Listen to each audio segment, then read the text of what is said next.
તો કેમ છો બધા? Welcome to my channel Palash education.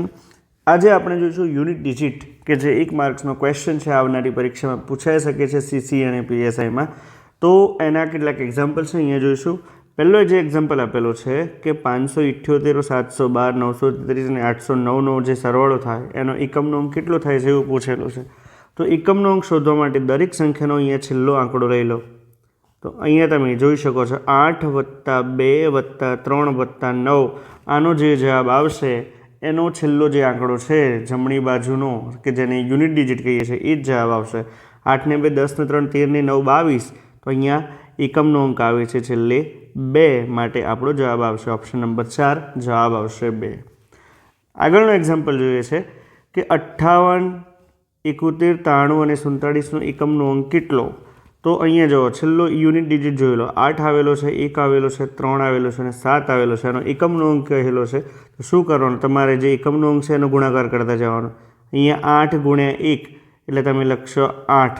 પછી શું કરવાનું? 8 × 3 કરવાના છે. તો 8 તારી 24 અને 24નો અહીંયા 24 મૂક્યા. 24નો યુનિટ ડિજિટ કેટલો થશે? તો કે 4.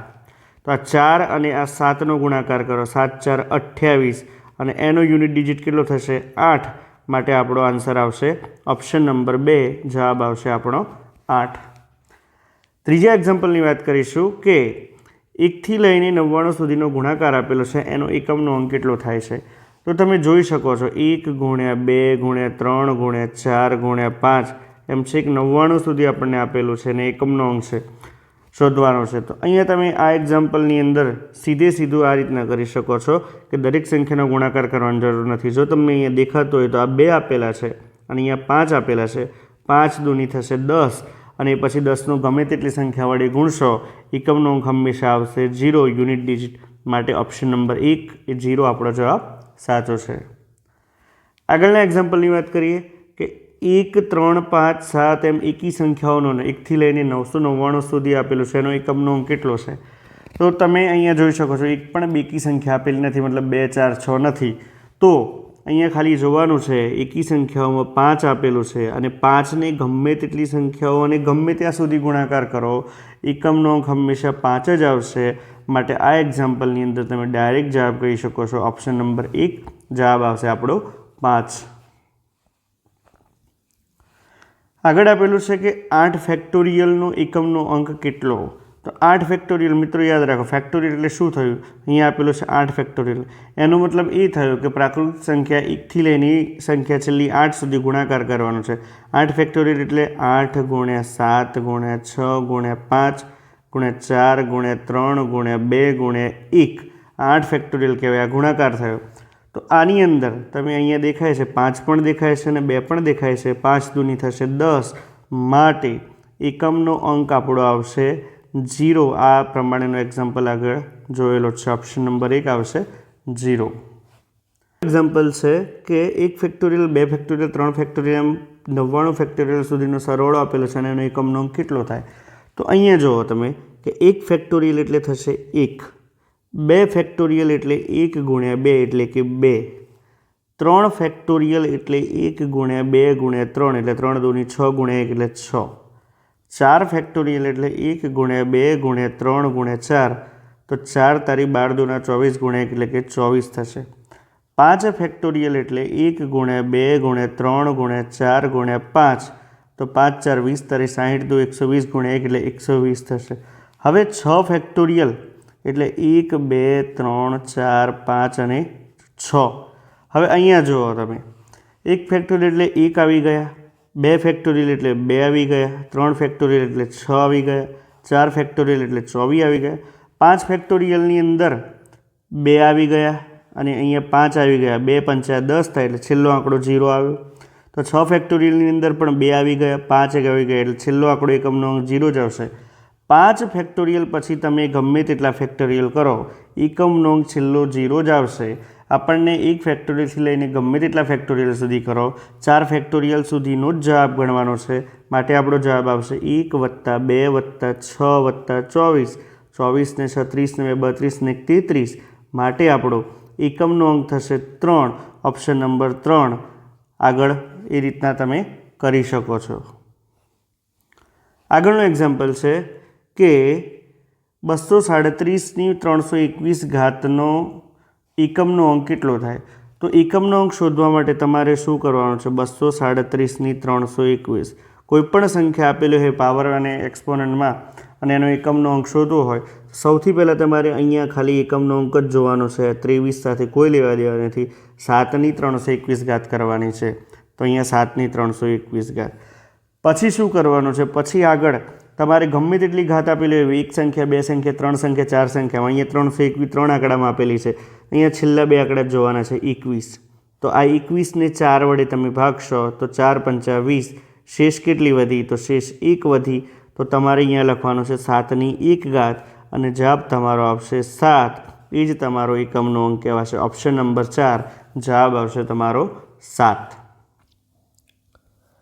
એના પછીના એક્ઝામ્પલની વાત કરીએ કે 62 ઘાતનો એકમનો અંક કેટલો થાય? તો આગળના એક્ઝામ્પલની અંદર જોયું એમ 62 હું અહીંયા 36 ઘાત લખું છું. હવે શું કરવાનું છે? 62માંથી તમારે એકમનો અંક જ પકડવાનો છે. આ 6 સાથે લેવા દેવા નથી. 2 ઘાત. હવે શું કરવાનું? 36ને 4 વડે ભાગવાના. તો 4 9 36. તો અહીંયા શેષ 0 આવશે. જો શેષ 0 આવતી હોય તો 0ની જગ્યાએ 4 લેવાના છે, તો 0 નહીં લખવાના. 2ની 0 ઘાત એની જગ્યાએ 2ની 4 ઘાત લખવાનું છે. 2ની 4 ઘાત એટલે 16 થશે અને 16નો એકમનો અંક કેટલો થશે? તો 6 થશે. માટે આપણો જવાબ આવશે ઓપ્શન નંબર 1 6 જવાબ. આગળના એક્ઝામ્પલની વાત કરીએ કે 5ની n ઘાતનો એકમનો અંક કેટલો? જે n બિલોંગ્સ ટુ n એટલે કે નેચરલ નંબર. તો અહીંયા આપેલું છે 5ની n ઘાત. હવે nની જગ્યાએ હું 1 2 3 એમ છે અનંત સુધી લઈશ. તો 5ની 1 ઘાત થશે 5, 5નો વર્ગ થશે 25, 5નો ઘન થશે 125, 5ની 4 ઘાત થશે 625. એમ તમે કરતા જશો તો અહીંયા જો દરેક વખતે યુનિટ ડિજિટ એકમનો અંક 5 જ આવે છે. એટલે કે 5ની ગમે તેટલી ઘાત કરીએ, છેલ્લો જવાબ એકમનો અંક તરીકે 5 જ આવશે. Option number 3. આગળનો એક્ઝામ્પલ છે કે 7ની 71 ઘાત અને 3ની 29 ઘાતનો એકમનો અંક કેટલો? તો અહીંયા આપેલું છે 7ની 71 ઘાત વત્તા 3ની 29 ઘાત. હવે તમે જોઈ શકો છો અહીંયા એકમનો અંક 7 અને અહીંયા 3 આપેલો છે, એટલે બીજી કોઈ મગજમારી છે નહીં. હવે રહી વાત 71ની, તો 71ને તમે 4 વડે ભાગશો તો કેટલા થશે? 4 એકા 4, અહીંયા 4 7 28. તો શેષ વધી 3. તો તમે આને લખી શકો 7ની 3 ઘાત. પ્લસ 29ની વાત કરીએ તો 29ને 4 વડે ભાગો તો 4 7 28. અહીંયા 1 શેષ વધી. તો અહીંયા લખી શકો 3ની 1 ઘાત. હવે 7ની 3 ઘાત એટલે 343 અને 3ની 1 ઘાત એટલે 3, તો 346. માટે આપણો એકમનો અંક થશે 6 યુનિટ ડિજિટ 6. ઓપ્શન નંબર 2 જવાબ આવશે 6. આગળના એક્ઝામ્પલની વાત કરીએ કે 230ની 396 ઘાત છે, 691ની 543 અને 396ની 939 એનો સરવાળો છે ને એનો એકમનો અંક કહેલો છે. તો અહીંયા લખી કાઢીએ છીએ 230ની 396 ઘાત વત્તા 691ની 543 ઘાત વત્તા 396ની 939 ઘાત એનો એકમનો અંક શોધવાનો છે. તો યાદ રાખો મિત્રો કે યુનિટ ડિજિટ તરીકે 0 હોય, 1 હોય, 6 હોય કે 5 હોય, આ 4 સંખ્યાઓ યાદ રાખવાની છે.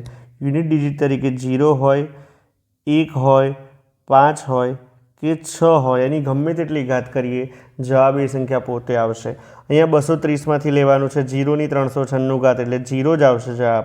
અહીંયા 691માંથી 1 આવેલું છે અને 1ની ગમે તેટલી ઘાત કરીએ તો 1 આવશે. એ રીતના 396માંથી 6 લેવા છે અને 6ની ગમે તેટલી ઘાત કરીએ 6 આવશે. 6 ને 1 7. તો યુનિટ ડિજિટ આવશે આપણો ઓપ્શન નંબર 1 જવાબ છે 7.